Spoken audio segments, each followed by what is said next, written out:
Assalamualaikum warahmatullahi wabarakatuh. Terima kasih sudah mengklik video ini. Di video kali ini kita akan membahas tentang keracunan etilen glikol atau cairan yang biasa berada di air radiator, baik itu motor maupun mobil. Kemudian hal itu bisa membuat sampai cuci darah. Ternyata cukup bahaya ya. Bagaimana penjelasannya? Simak penjelasannya pada video berikut ini.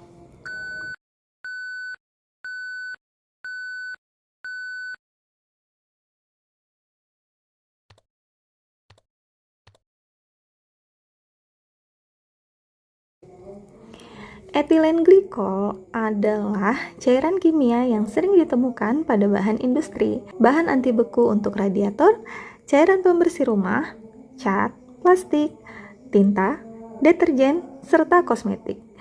Zat ini tidak menimbulkan bau, tidak berwarna, dan terasa manis. Lalu, apa saja penyebab keracunan etilen glikol? Keracunan etilen glikol seringkali terjadi ketika seseorang menelan cairan etilen glikol dalam jumlah besar, baik disengaja maupun tidak. Seseorang bisa juga terpapar etilen glikol jika menghirup uap atau semprotan yang mengandung zat ini. Namun, keracunan etilen glikol lebih berat terjadi pada orang yang menelan zat ini.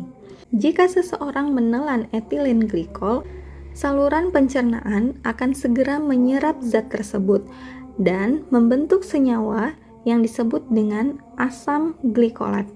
Senyawa ini dapat mengganggu keseimbangan asam basa dalam tubuh, sehingga menyebabkan situasi tertentu yang disebut dengan asidosis metabolik. Selain menyebabkan asidosis metabolik, asam glikolat juga diubah oleh tubuh menjadi oksalat. Oksalat dapat berikatan dengan kalsium, sehingga membentuk kalsium oksalat. Kalsium oksalat kemudian menumpuk dan menyebabkan gangguan di berbagai organ tubuh, seperti otak, paru-paru, dan jantung. Cairan etilen glikol yang masuk ke dalam tubuh sekitar 1,4 mili per kilogram berat badan dapat menyebabkan kematian loh. Kemudian, apa saja sih faktor resiko keracunan etilen glikol?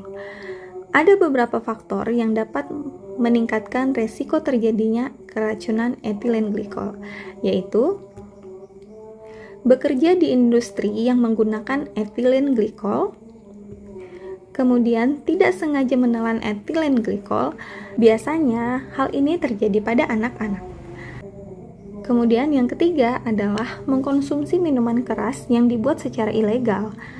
Karena biasanya etilen glikol ini dijadikan sebagai pengganti alkohol. Kemudian faktor selanjutnya adalah mencoba melakukan bunuh diri atau melakukan percobaan bunuh diri. Lalu apa saja gejala keracunan etilen glikol? Gejala keracunan etilen glikol dapat timbul dalam waktu yang cepat. Ada 3 tahap perkembangan pada seseorang yang menelan etilen glikol, yaitu tahap 1, tahap 2, dan tahap 3. Kita bahas satu-satu ya. Tahap 1, gejala pada saraf, yang mana itu muncul 30 menit hingga 12 jam setelah seseorang itu menelan cairan etilen glikol. Kemudian tahap yang kedua adalah muncul pada organ jantung dan paru-paru, yang dimana muncul saat 12-24 jam setelah menelan cairan etilen glikol. Kemudian tahap yang ketiga muncul gejala pada ginjal. Dalam hal ini biasanya terjadi sekitar 24-72 jam setelah menelan cairan etilen glikol. Adapun beberapa gejala yang dapat muncul sesuai dengan organ yang terkena adalah yang pertama pada saraf, biasanya terjadi rasa kantuk, linglung, bicara tidak jelas, gelisah, ketidakmampuan untuk menyebutkan waktu dan tempat, atau secara medis disebut dengan disorientasi, kemudian perubahan emosi, serta yang paling parah adalah terjadinya kejang. Kemudian gejala pada jantung dan paru-paru antara lain nafas yang sangat cepat dan terengah-engah, atau bisa kita bilang juga sesak nafas, kemudian tekanan darah yang tinggi atau hipertensi, atau malah tekanan darah yang rendah, yang biasa bahasa medisnya kita sebut dengan hipotensi. Kemudian detak jantung tidak beraturan atau aritmia, dan bahkan bisa sampai henti jantung mendadak. Kemudian gejala yang ketiga adalah gejala pada ginjal. Gejala pada ginjal ini umumnya muncul bila seseorang mengalami keracunan etilen glikol dalam jangka waktu yang panjang. Gejalanya seperti mual, muntah, kemudian air kencing atau volume urinnya itu berkurang, dan tidak hanya volumenya, waktu atau frekuensinya juga jarang, yaitu jarang buang air kecil. Lalu, bagaimana pengobatan keracunan etilen glikol? Pengobatan keracunan etilen glikol hanya bisa dilakukan oleh dokter atau petugas medis. Setelah pasien dibawa ke rumah sakit, biasanya dokter akan memantau kondisi pasien dan memberikan penanganan seperti pemasangan infus cairan. Kemudian memberikan obat penawar etilen glikol, yaitu banyak ya jenisnya. Ada mopizol, ada juga etanol, yang mana kedua obat ini diberikan untuk menghambat pembentukan asam glikolat. Namun, etanol lebih jarang digunakan sebagai penawar etilen glikol. Kemudian, cuci darah atau hemodialisis. Dalam kasus yang parah, cuci darah dapat dilakukan untuk membersihkan etilen glikol serta zat-zat beracun lain dalam darah. Cuci darah juga bisa dilakukan jika pasien keracunan etilen glikol yang mengalami gagal ginjal. Lalu, bagaimana pencegahan keracunan etilen glikol?